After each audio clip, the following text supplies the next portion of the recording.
Pagbalik sa tanan, may buntag sa tanan. Every Sunday is a blessed day in which God's people are gathered together to worship the Lord in the Spirit and in truth.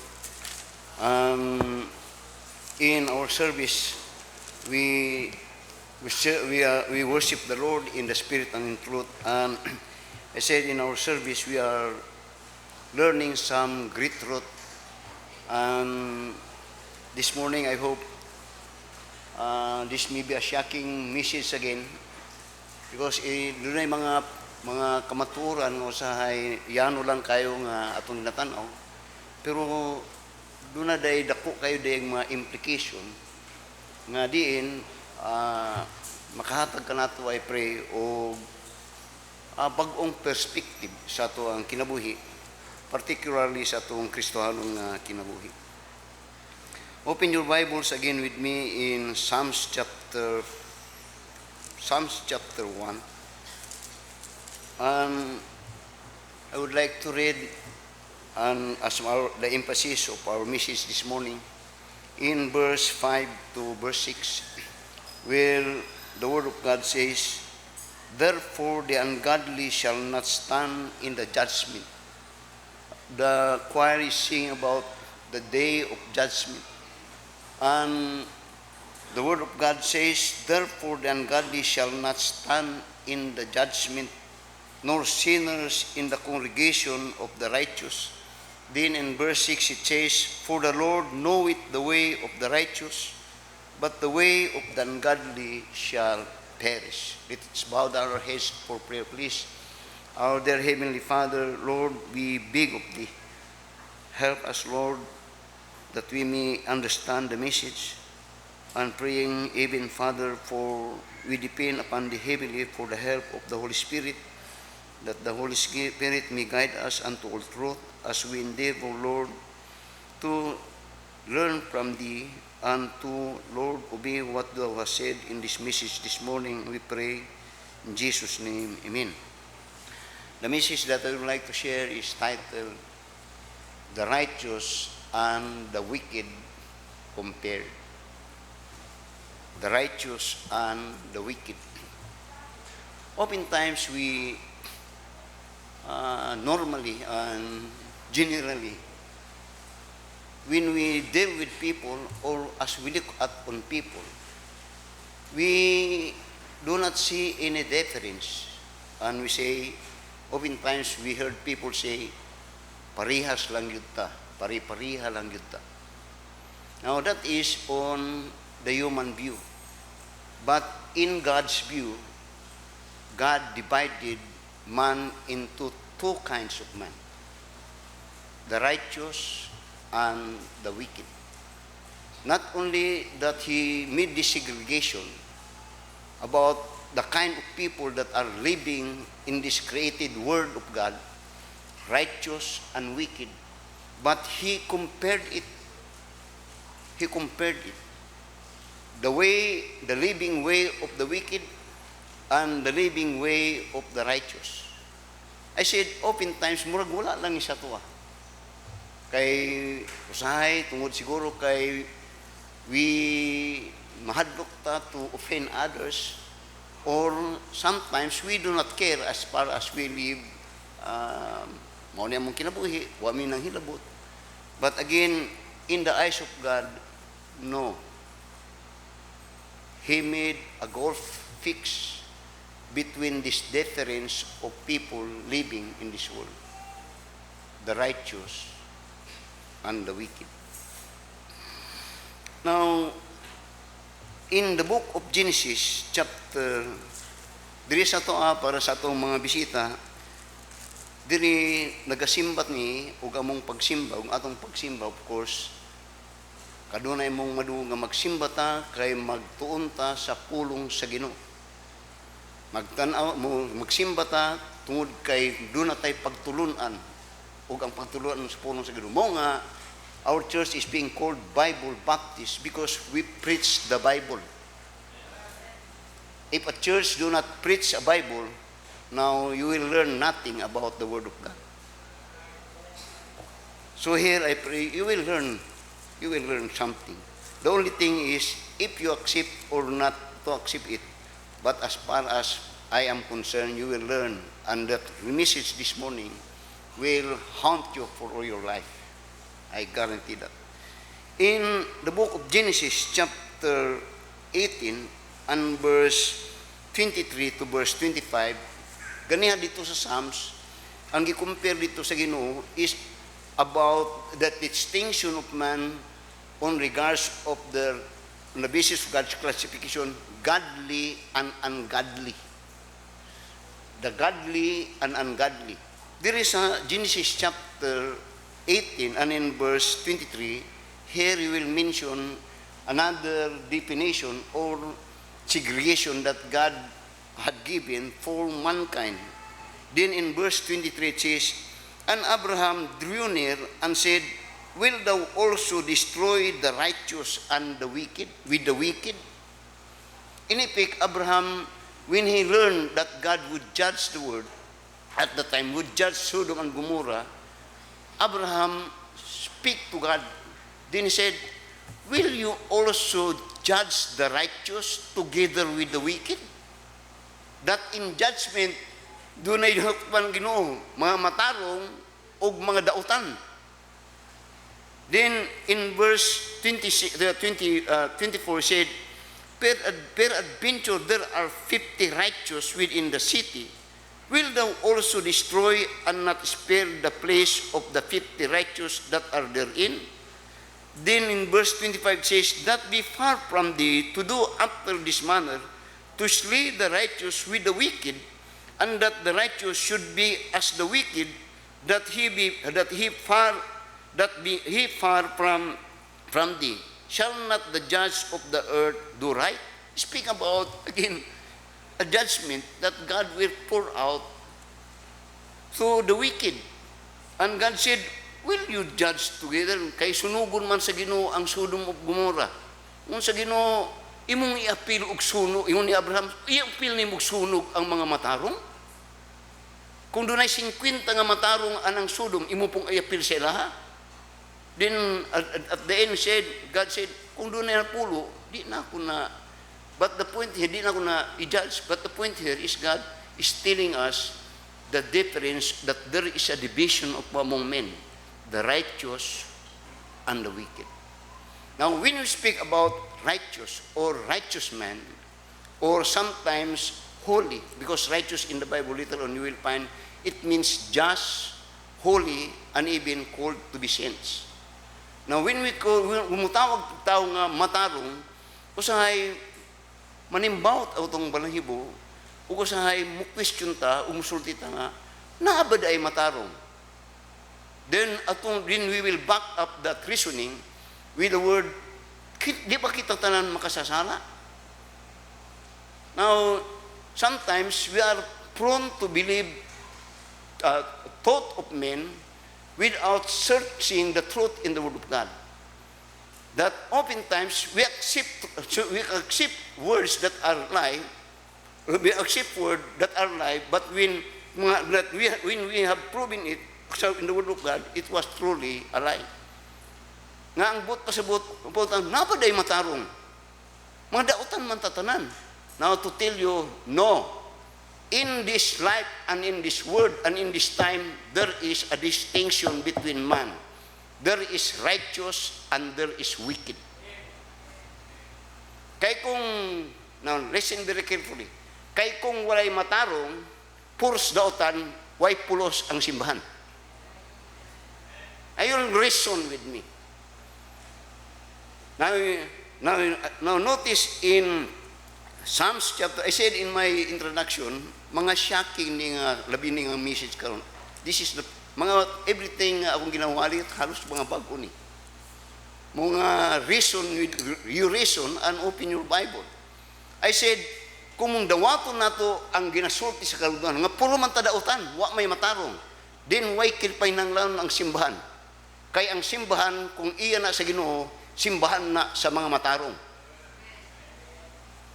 Now, notice this. In Psalms chapter 32, until verse 31. Notice in Psalms chapter 32, verse 11. Muna, many times I said, if you have a church and you belong to a church, and your church had not changed your kind of life, your kind of character, then it's useless for you to be a member of the church.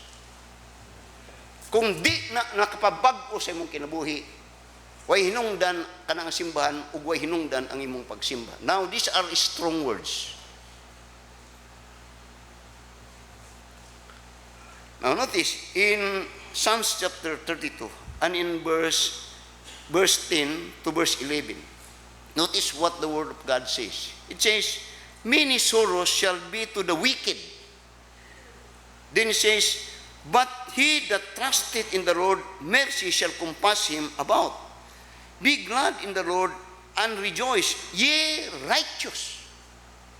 Then it said, ye righteous, and shout for joy, all ye that are upright in heart.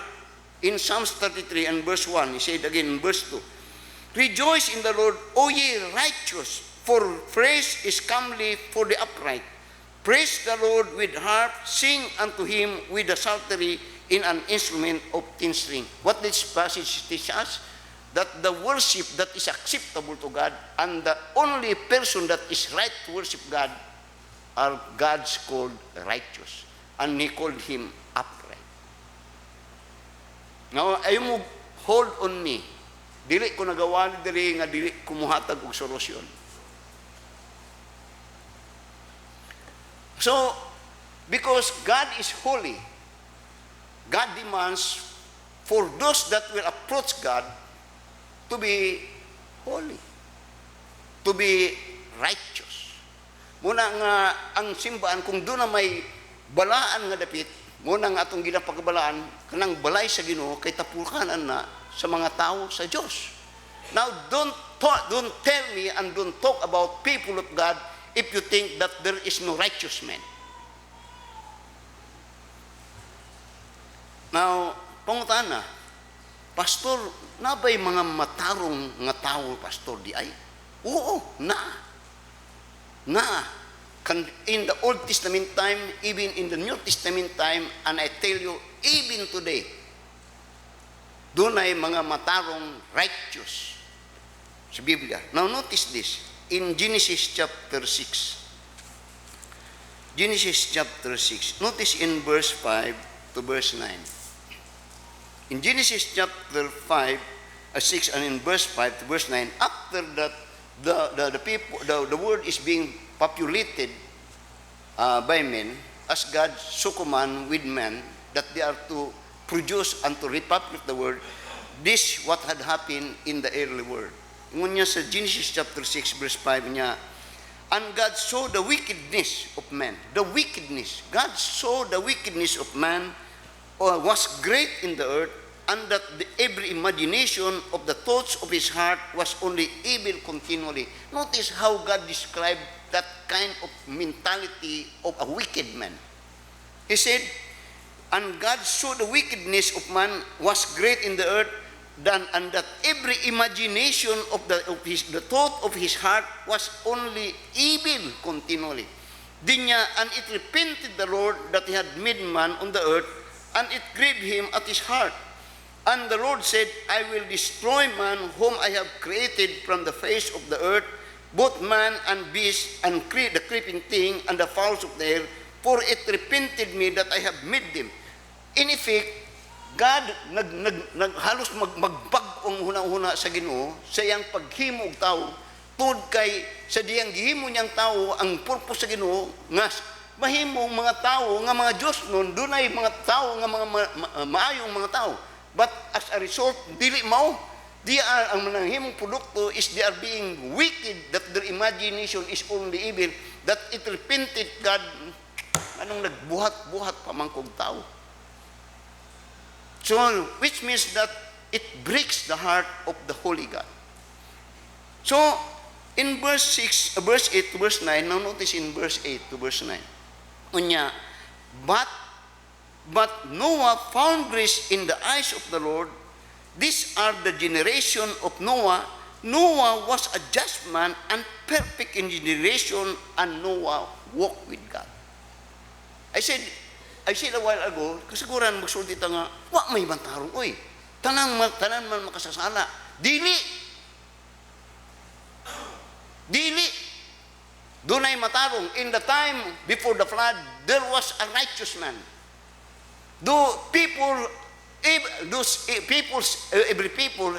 Every population at that time seemed to be evil, but there remained a single person together with his family that was righteous in the eyes of God. And he was Noah. Lisod kung mong tanong, lisod ning magkinabuhi ng matarong. Kay manggod, siya manggani ng awat, mangawat punta. Siya manggani ng mangabit punta. Mao na usay atong mentality. Nga di ta kabatulog, unsay matarong. Di ta mabarog, di na sa pulong sa Ginoo, di ta mabarog para sa Ginoo. Noah is not. Ngayon listen very carefully. Noah, it seemed that it was hard to live alone in the midst of people's wickedness. But in the time of judgment, every wicked people was drawn in the flood, and only Noah and his family was saved of the Lord. Sa ilang kinabuhi siguro, murag lisod ang kinabuhi ni Noah, kay he may be despised, he may be laughed of, maybe rejected, but in the time of judgment, he was saved. Dili man kini ang presensya ang atong basihan. Ang presensya is after this life, where you be ending your life, and that life is eternity. Nga usahay itong pagtanaw nga atong kinabuhi, taman lang ning kalibutan. Nga usahay kung napuno ta sa problema, maghikog ta para human ng kinabuhi. Dili. Kamutan na nasayod nga dunay paghukom, hinig kamatay sa tao. Hukman siya nga dili patay. Hukman siya nga buhi. Buhi iyang kalag. So, I said, we are proving the Bible nga dunay mga righteous. Nagasulo lang sila, pero mga matarong sila. Gani, ang tanang mga dautan sa kapanahon ni Noah, gihulot pag kamatay sa Ginoo, o nagkalibutan, nagsugod na po, repopulate dito sa punuan ni Noah. Now, notice in the book of Job, Job chapter 1. Job chapter 1. Atong ginatanaw ning about the subject, the righteous and the wicked compared. Now, notice in Job chapter 1, verse 1. It says, there was a man in the land of Uz, whose name was Job. Then he said, and that man was perfect. Musulti lang, wa may taong perfect. Ay, dili, tinood na, dili, tinood. Ang Biblia nagsulti. Now, the word, the Bible is the word of God. Kinsay tinood, pulong sa tao o pulong sa Ginoo? Now, every time that I preach, I always correct something that is in contrary to the teaching of the Word of God. Di ba na-use na mo sulting, wa may perfect. Tungod kay way perfect, magpagka-imperfect tatanan. Dili. Tanawa si Job. Notice what it says, how God described this man. He said, there was a man in the land of Uz, whose name was Job, and that man was perfect and upright, and that one that feared God and eschewed evil. Now, notice sa New Testament, napana sila pastor 4,000 years ago, atong tanawon. Now, notice in the book of Luke, atong ginatanaw ning subject. In the book of Luke, notice in chapter 1 and in verse 5 to verse 6. Here you will find in Luke chapter 1 and in verse 5 to verse 6. Muna nga kamong mayang people, pagtuon mo, ay mo gaya-gaya ng awa may kuan kauipod ni kung nagatinarong mo ba. Di mo say anaon mo sa mga wicked. Kauipod ni uy pasanta-santa ka, wala may perfect. Nga bakakon ka, wa ka hebalo, dunay perfect. Nga tanawa sa Luke chapter 1, dunay upright, dunay matarong. Tanawa sa Luke chapter 1 verse 5 to verse 6. Notice this. And there it says, there was in the days of Herod, in the New Testament, the king of Judah, a certain priest named Zacharias, of the course of Abia, and his wife was of the daughter of Aaron, and her name was Elizabeth. Then says, and they were both righteous. Now, I hope that you are being corrected. Paras kod aning kining gina-introduce na dili tinuod. Na dunay ginagsulti sila nga dunay third six. Na dunay duha lang ka six. Kita nga mga so-called mga sophisticated, mga educated na tao naga-accept tag mga butang nga dili tinuod. There are only two sixes. There is no such third six. Ay, tinuod na pastor, pag-apply mo og mga papilis, ang butang ito male, female, period. Now this word is, muna nga inganita kay mga bright pero mga bugo ang mga una-una. Now tell me if I'm telling a lie. You may disagree because I'm telling the truth and that's okay for me. Then ingon niya, and his wife was the daughter of Aaron din niya, and they were both righteous before God, walking in the commandments and ordinances of the Lord, blameless. The righteous and the wicked. Now, notice, atong ginaiskutan ganiha atong ginadescribe, itong mga tao nga righteous. Now that these righteous people are living in the way in the command of God, following the word of God. Now notice how God described the wicked. Tanaw sa Psalms chapter 10. In Psalms chapter 10, notice in Psalms chapter 10 and in verses 1 to verse 4. Now, I said, dunay mga tao nga mga righteous. Kadto si Noah, matarong nga tao. He was upright. Job, matarong nga tao. He was righteous.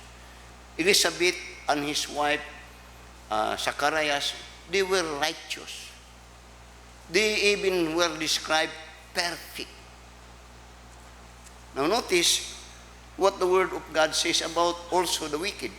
Tanaw na to ang wicked. Tanaw sa Psalms chapter 10 niya. Why standest thou afar off, O Lord? Why hidest thou thyself in times of trouble? Notice now in verse 2. The wicked said, the wicked in his pride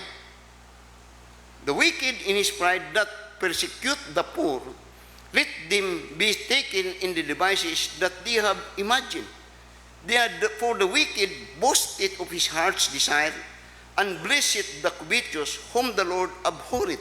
He's describing wicked. And first of all, the wicked was described to be boastful, arrogante. Ang term niya, garboso. Now, daghang mga tao ba nga garboso, pero actually, kung kuan pa, mga tubig sa sapa nga saba kayo, pero mabaw kayo. Now, notice in verse 4, Psalms 40 verse 4 niya, the wicked, through the pride of his countenance, will not seek after God. The wicked, through the pride of his countenance, will not seek after God. Now, notice further on sa iyang gisulti ni, God is not in all his thoughts. Ang mga dautan, ang term niya, wa gyud nay panghuna-huna may tungod sa Dios. Ang yang una-una, kuno nay butang sa kalibutan.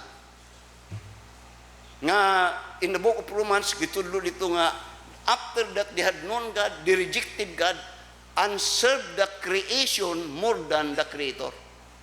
Na ilang pinaka-Diyos ang magbutang. Now, don't be offended on it. That is reality. God is not all in His mind. Pagmata niya sa buntag, butang sa kalibutan, how He will gain the world. Pagmata niya sa buntag, pero kung hapit na mabugto ang iyang ginhawa, magsyagit-syagit na og Diyos. Now, tanawa sa Psalms chapter 9. Ganyan sa Psalms chapter 9, then tanawa sa Psalms chapter 10, tanawa sa Psalms chapter 9, verse 10. Notice, Father, what it tells about the wicked. Nya, the wicked shall be turned into hell, not the righteous. And you know that. Nga ang mga madautan, kita mismo naghahatag betag mga deklarasyon na tinuod na. Walay matarong nga moadto sa impierno. Ang mga dautan kanunay atong ginahunahuna nga moadto sa impierno. But think of this. If you think that you are not wicked, then are you thinking about God? Doon na ba kay panahon nga nagahuna-huna may tungod sa Ginoo?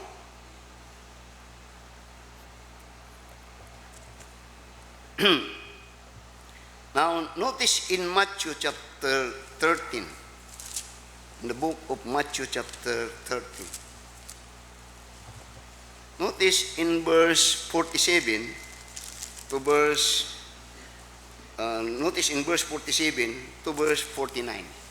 Notice what God says about this wicked.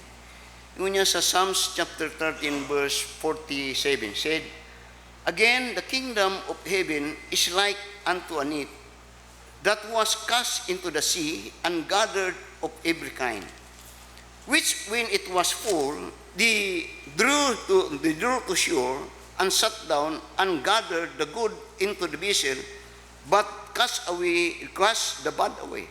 So shall it be in the end of the world.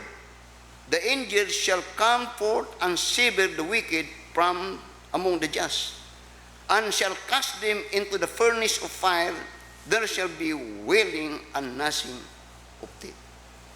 Nawingani.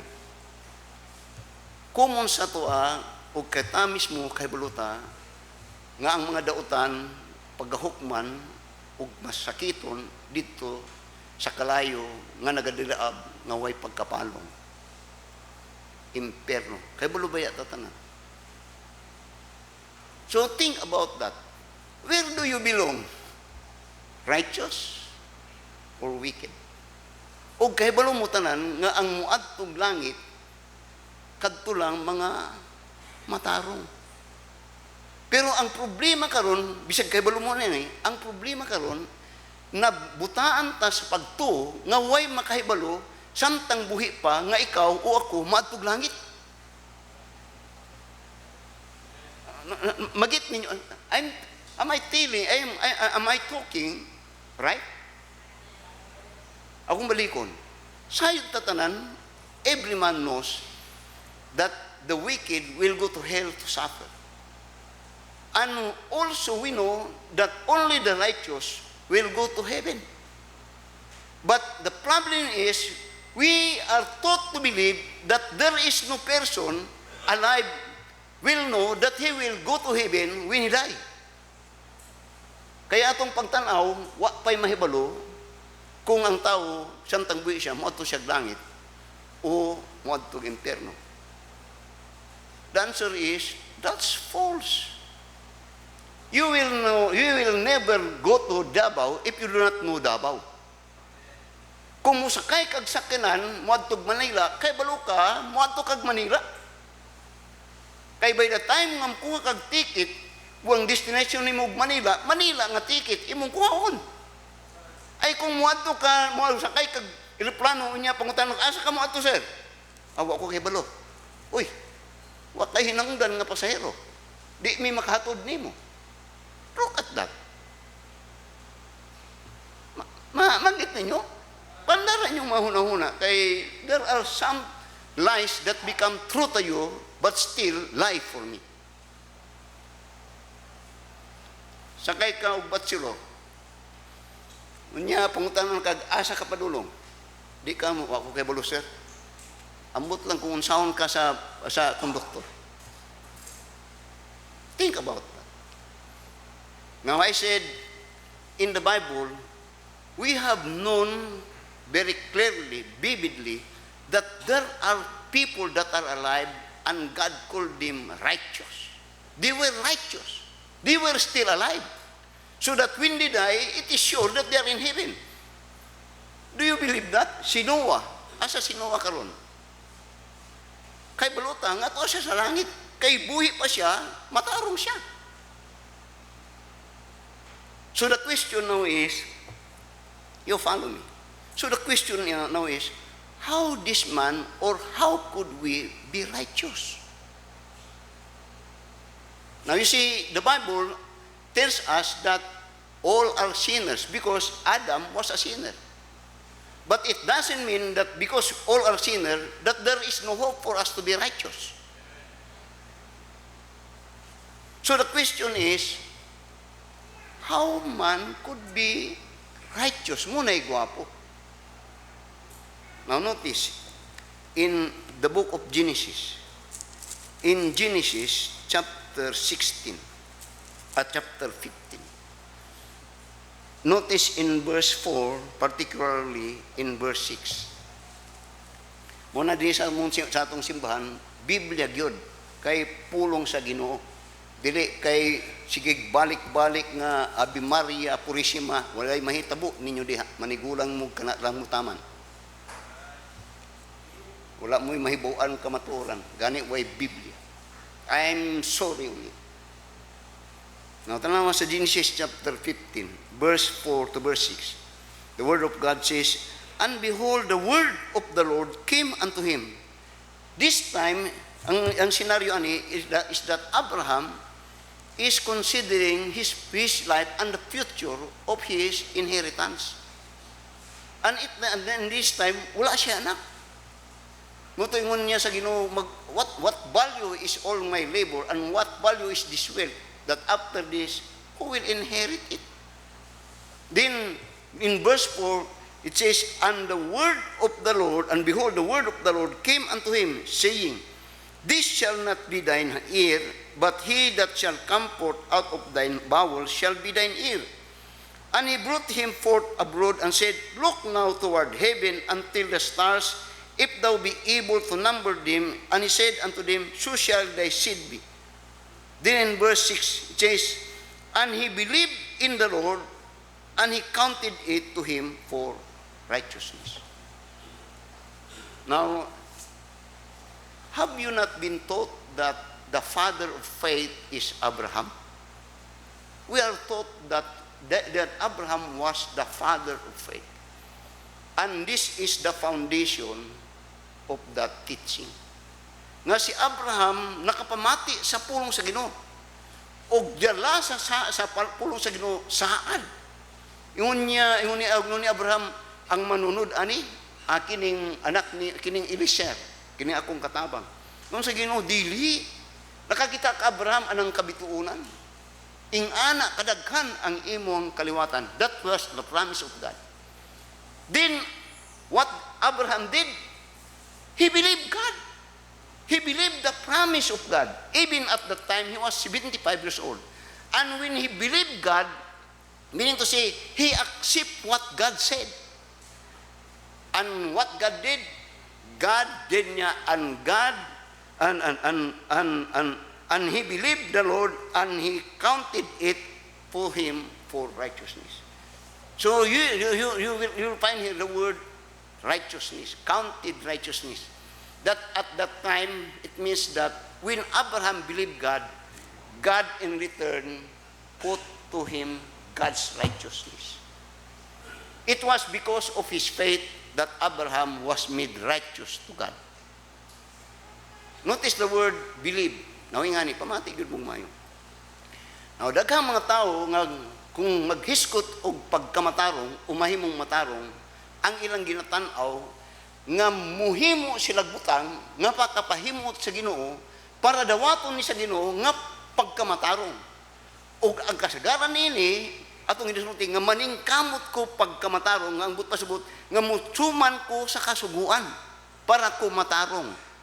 I tell you, if you study the Bible, kung ingana nga pagtulunan o prinsipyo nga imong hunahuna nga matarong ka pinaagi sa pagtuman sa kasuguan, di gyud ka matarong. You will never be righteous. But Abraham was righteous. And the foundation and the requirement that God imputed to him righteousness is that he believed. Now, masama ko ninyo? Now, tell me, unsay butang nga himuon sa tao para siya mo to? Maghago siya. Na ba? Now, when a person believes, he does nothing. He only had to hear the word. Di ko kasabot, pastor. Say, nga ni. Say, kung na'y maligsan sa karsada, bisa ka rin ba, nakakadinig. Na'y muhung sa mo niya ito, nabayay ng ligsan sa karsada. Buak ang ulo. Dahil mga hanapod ka, pauli mo, ganihan na ay naligsan sa karsada. Buak ang ulo. Baya ka kita, gisultihan lang ka. Do you follow? Do you follow? I said, the wicked and the righteous, we are made to believe that no man is righteous. We are made to believe that we are all sinners. We are all wicked. But you will find in the Bible that was not true. There are alive in the time of the Old Testament, Noah was righteous. Job was righteous. In the New Testament, Elizabeth and Zacharias was righteous. In the New Testament, I am righteous. The question is, what is the basis? The basis of my righteousness, the basis of my righteousness is my faith in the Word of God. My faith in the Lord Jesus Christ. Now, tanawa, sundag mayo. Romans chapter 4. In Romans chapter 4. Ako ning ginapanang kamutan o gistadig mayo ning atong mamisis kay namanggod ni sa atong articles of faith. Nga masustain mayo ang ato ang pangat ginatudlo. Now, Romans chapter 4, notice in verse 2 up to verse 5. Romans chapter 4, verse 2 niya, for if Abraham were justified by works, he hath whereof to glory, but not before God. Nga diri gisultan nga kung si Abraham gipakamatarong pa, pinaagi siya ang buhat, din way labot ang Ginoo, dili siya he will not glorify God. What that mean? Any person that will strive to do righteous and be righteous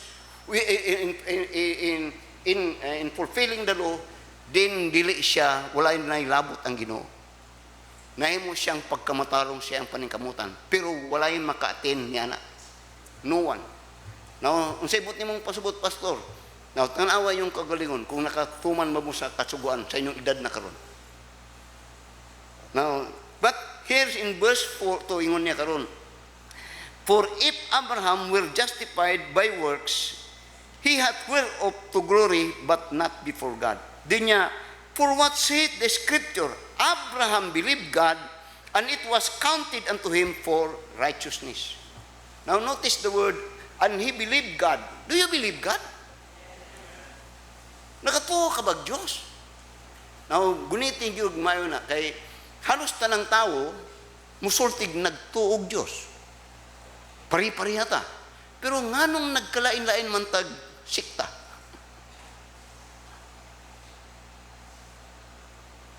Now, every person do have this because do have this belief of God. Ngano man, una sa tanan, because of the spirit that is in us. Ako saning pasabot.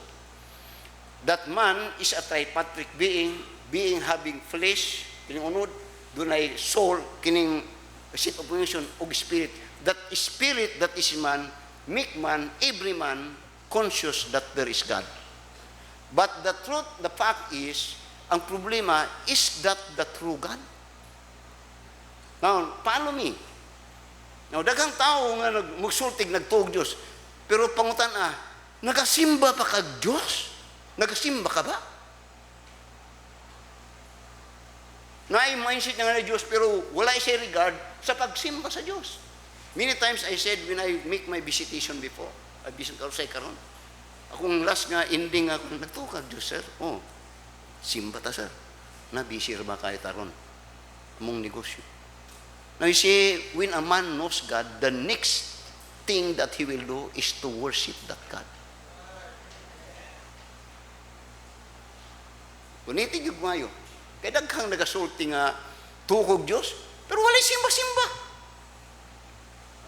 Ang sa ebidensya. Now, Abraham, ingon niya, for what said the scripture said, Abraham believed God. When he believed God, he believed the promise of God. Then as a result, God imputed to him his righteousness. The word imputed, kung namoy Biblia, it simply means to put into account. It is an economic term, to put into account or to deposit. Nga sa ato pa, sa diyan si Abraham nagtuo sa Dios, and when he believed God, God imputed unto him his righteousness. Dili kay sa ato pa kadtong righteousness asa tugikan kang Abraham o gikan sa Ginoo. Who deposited, who had imputed that righteousness. Asa ang source ato? Gikan sa Dios, iyang gihatag kang Abraham. Dili gikan kang Abraham nga ipakita niya sa Ginoo nga ako matarong, dili. Now you follow very carefully. Now, tanaw ron sa verse 4. Din niya, now to him that worketh is reward not reckon of grace, but of death. But to him that worketh not, notice the word, to him that worketh not. To him that worketh not simply means he just hear and believe. To him that worketh not, but believeth on him that justifieth the ungodly, his faith is counted for righteousness. I said, how these people, Noah, Job, and even Abraham, and in the book of Psalms, David, and all those prophets are considered righteous? Why? Because they believe God. They believe God. And when they believe God, it means that they believe the promise of God. They believe the word of God. Muna siya yung ani. If a person says that he believe God, and he do not have the word of God, may problema na. If a person says that he believe God, and he has the word of God, and he di niya ginabasa na, wala. Problema na. Because the only way that God could speak to you, as you believe God, the only way that God could give His message to you is through His Word. And His Word is what we call the Bible.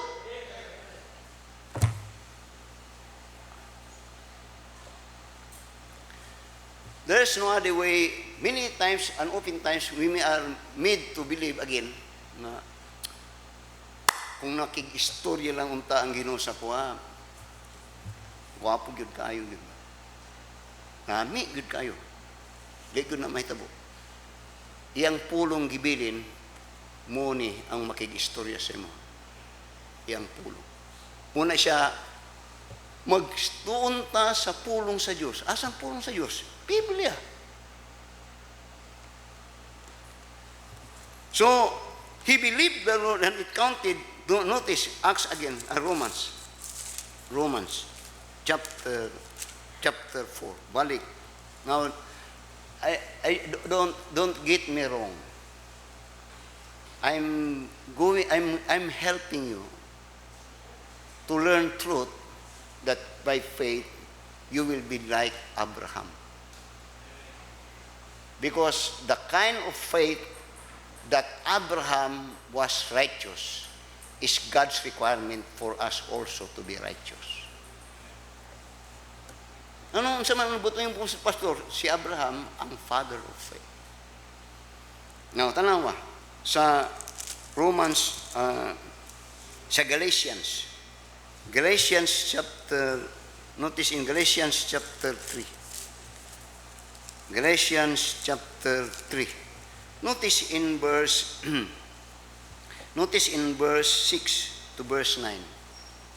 Galatians chapter 3. Now, how wonderful it is to be saved. How wonderful it is to be in line or in the group of those righteous. Because those that are righteous is of God. Those that are of wicked is of the devil. More good na. So you need, if you want to be good, be on that, kung kuan pa linya, be on that line. Now tanawa, Galatians chapter 3, verse 6 to verse 9. Kunya, even as Abraham believed God, and it was accounted to him for righteousness. Ganiha accounted, ganiha yun niya imputed. Karon iyang karon na accounted. Dili to gikan kang Abraham, kundi ang Ginoo. mutoy ingon ako economic term para masabtan pa gyud ninyo sa ibot pasabot ng kanang imputed righteousness then accounted ingani put to in the account ingani ang but pasabot ana. Halimbawa diyan gapog tinud-on ninyo. Halimbawa giganahan mo sa kuaba. Diyan ni si pastor kay balo ko nga sakit niyang tiyan gagabihan tungod karon sakit gani ang tiyan ni pastor. Luoy kayo si pastor ba? Ako ning dipostahan og 20,000 si pastor kang adlaw. Pag deposito nimo ng 20,000, ako anana. Og magkaunsa-unsa man atong relasyon, di na gyud nimo na mabawi. Ako nana. What I'm simply saying is that when a man believe God by faith in Christ Jesus, he is accounted for righteousness, and that righteousness will remain unto you until you go to heaven. So, mo karon sa verse 6, Galatians chapter 3 verse 6 niya, even as Abraham believed God, and it was accounted to him for righteousness, know ye therefore that they which are of faith, the same are the children of Abraham. Now, tanawag mayo ang pulong sa Ginoo. Unya, kadto nga pagtuo ni Abraham, kung naapod ka, ikaw pod, nahimo pod kang matarong sa Ginoo. Mano ang iyang bot ipasabot? Balikon. Know ye therefore that they which are of faith, the same are the children of Abraham. Di lang di ang Israel. Now you see, kung akong palapdan, when the Lord Jesus built His church, ang mga Israel na nga suko. Kaya lang pagtuo, ang Diyos nga tinud-ila gyud. But when they rejected God and God built His church, now this church now is open to all the people in the world, that the requirement to be in the part of the church which is the body of Christ is only to have faith in the Lord Jesus Christ.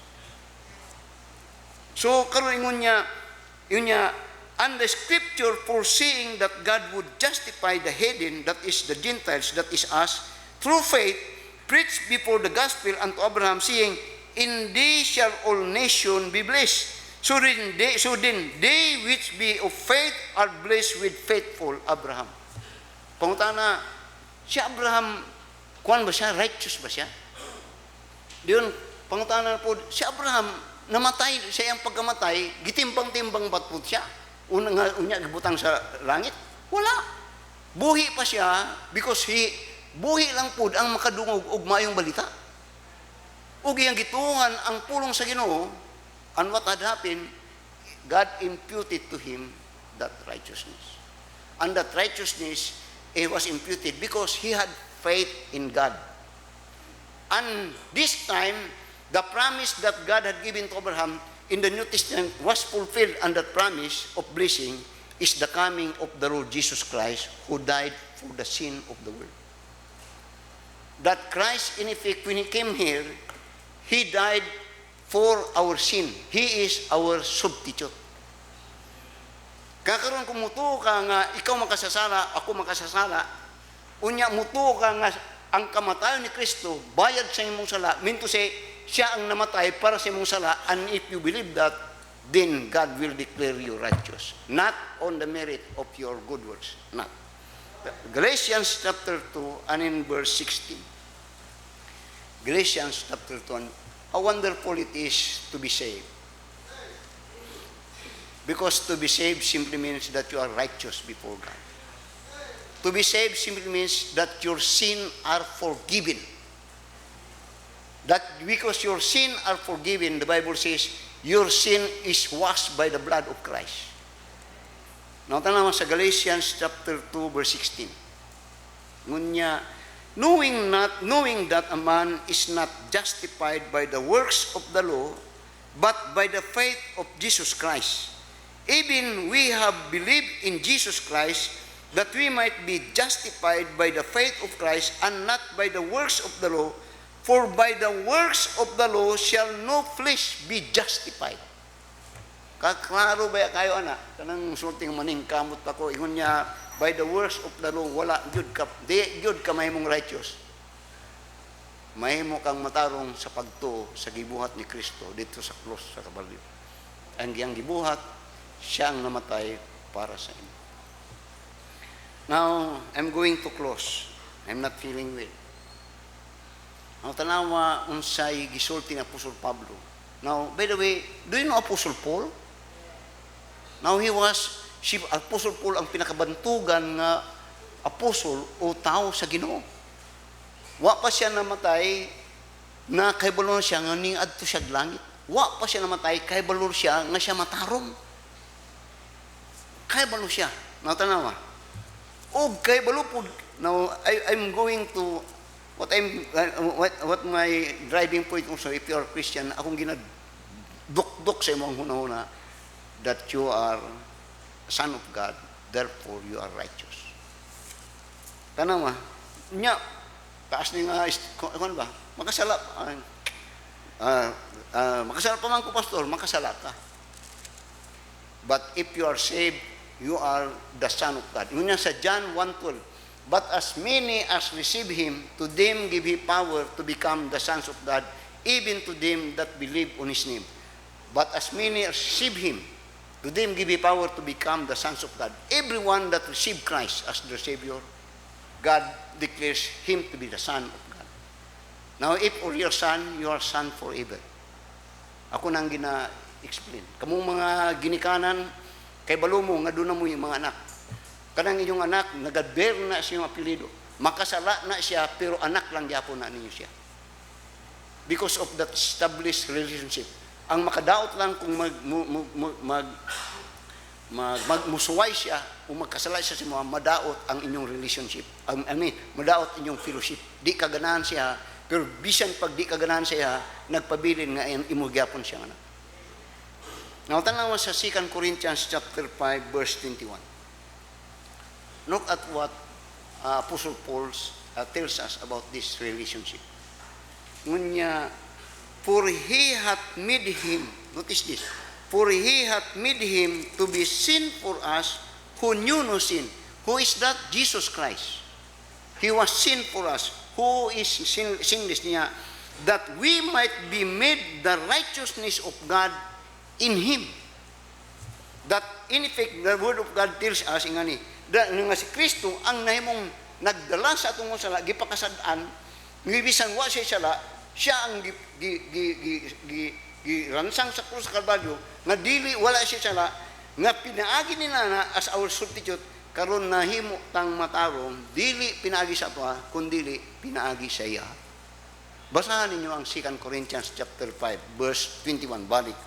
Ingon niya, for he hath made him to be sin for us, who knew no sin, that we might be made the righteousness of God in Him. How wonderful it is. Therefore, every believer in the eyes of God, ang term nato sa doctrinal nga one, is justified.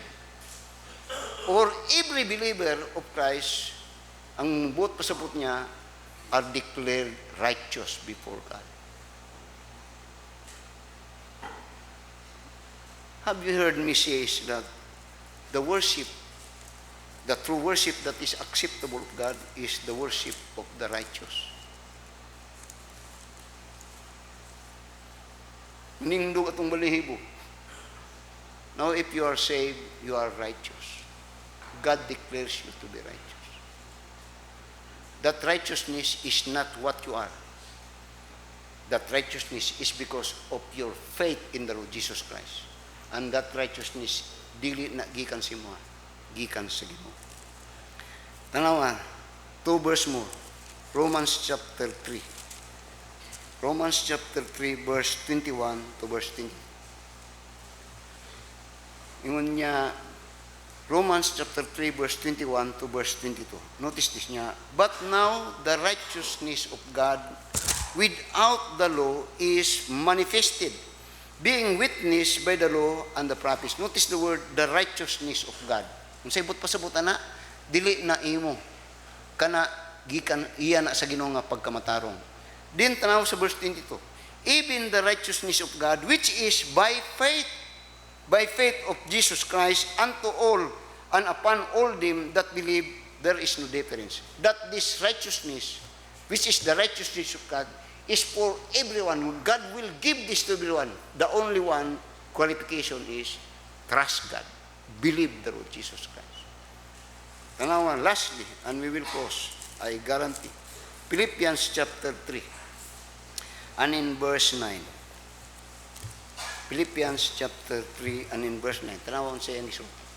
Philippians chapter 3, and in verse 9. Tanawon sa gisulti ng Apostol Pablo. Ngunya, and be found in God, and be found in Him, not having mine own righteousness. Mo ni problema sa ito. Kay atong gusto, ang atong pagkamatarong, ang atong ihalad sa Ginoo. Dili na mao. Ang gisulti ng Apostol Paul niya, and be found in Him, not having mine own righteousness, which is of the law, but that which is through the faith of Christ, the righteousness which is of God by faith. Apostle Paul stating that my righteousness is imputed righteousness.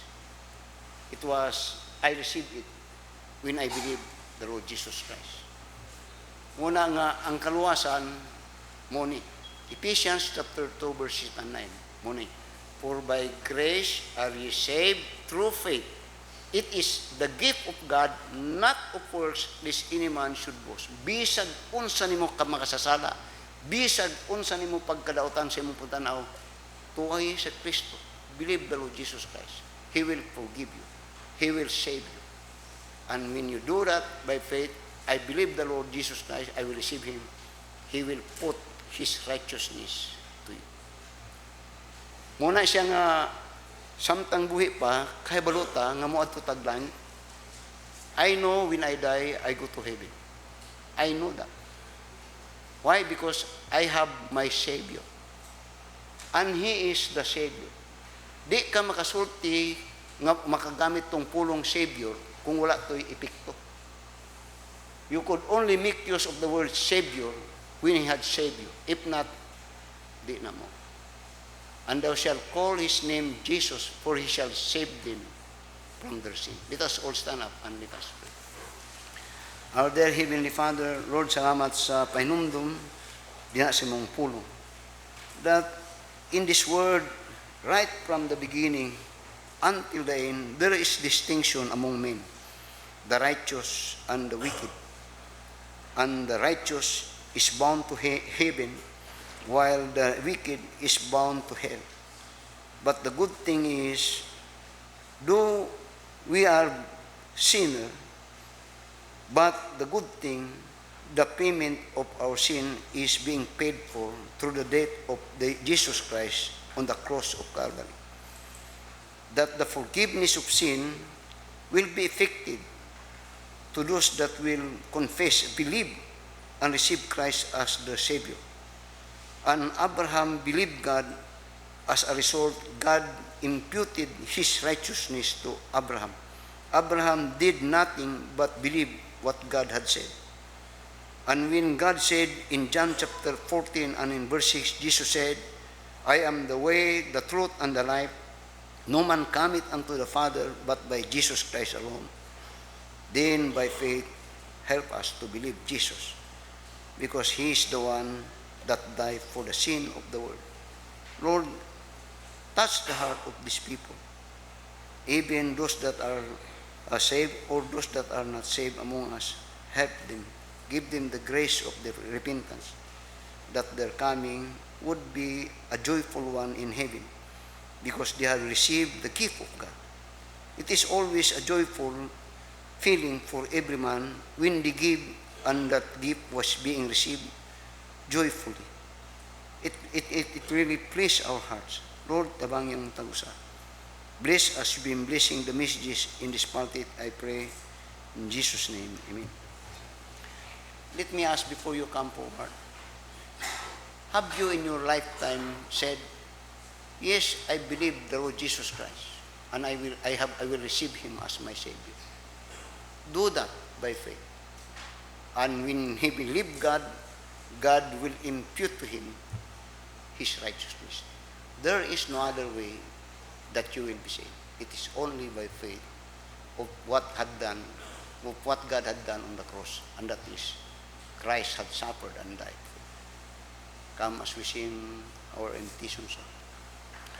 Kami resolved by sin, oppressed, there's mercy with the Lord, and He will give you rest by trusting in His word.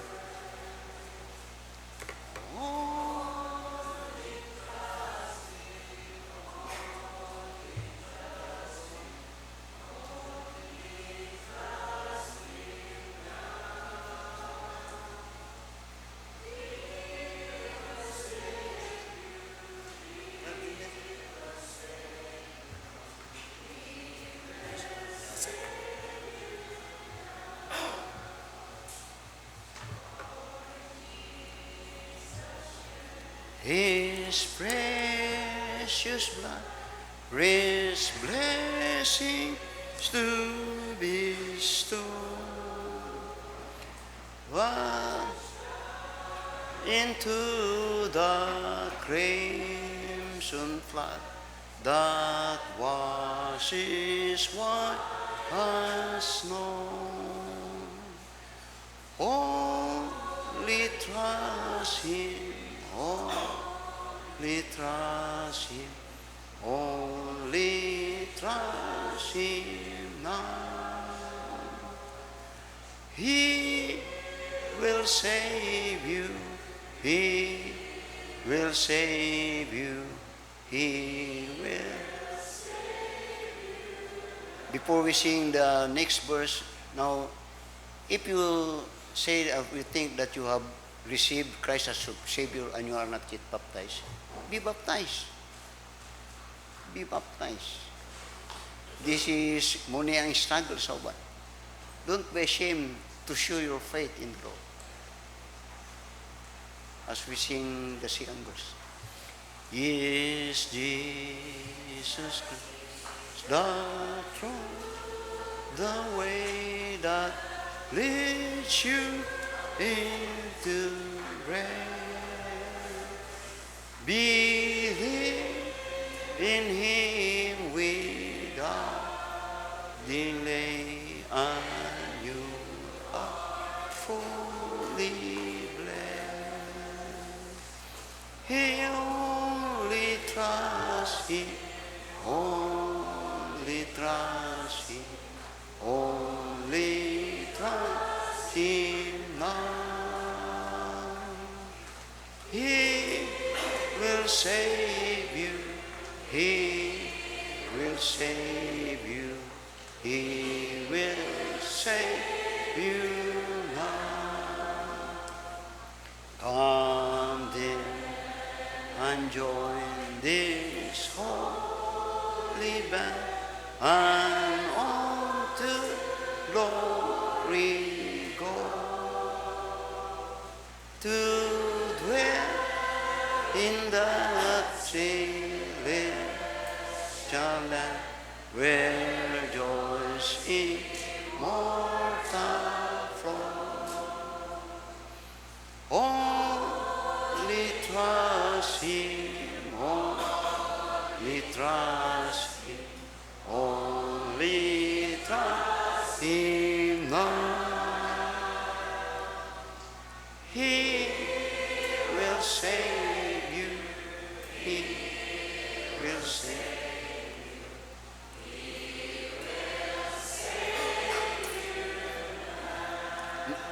you. You listen, Christian. You listen, mga Kristohanon. Pamatigin mo mayo. In Genesis chapter 18, verse 23, morning sulti ni Abraham, Lord, will you judge the righteous together with the wicked?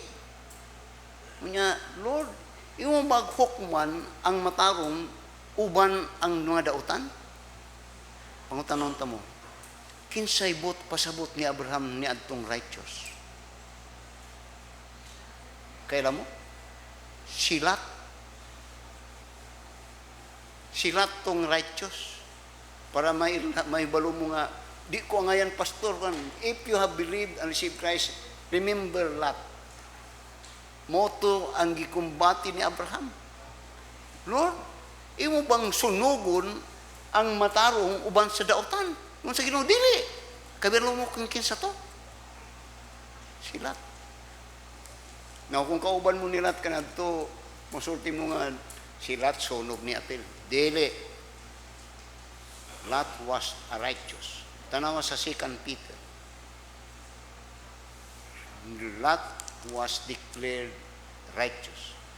He was the one that Abraham is referring to. Muna, ayaw tanawa imong kagalingon. Tanawa itong panahon nga nag-declare ka, nagtuo, gidawat na ako si Kristo. Kadto ang imong patimanan. Kadto ang importante. Do you understand that, Christian? Dahil musulti mo nga, di man ko angayan, Pastor. Walay angayan. It is all by the grace of God. Before we close, just bear with me. Wala pa, alas 11 pa. We would like to welcome our new members by transfer, by baptism. We have baptized her last Sunday. Let us welcome si Ma'am Nelpa Calab. Let's give him a hand of applause.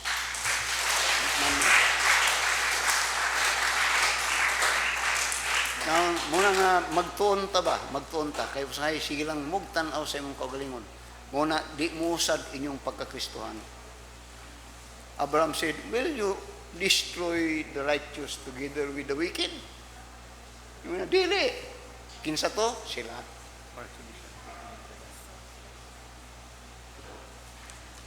Kaya daghang salamat. Let's bow down our heads for prayer. Our most gracious and loving Father, we thank you, Lord, for wonderful services again this morning. Thank you for the visitors that came. Thank you for the people that are keep on coming back, because this is their duty, responsibility to be faithful in their worship unto Thee. Salamat sa mga pagbudlay sa imong mga tawhan, Ginoo. I personally could not recompense them. Ikaw ang among, you are the one that will recompense. Lord, salamat sa duhang kalagang dawat kang Kristo ng ilang manuluwas kami.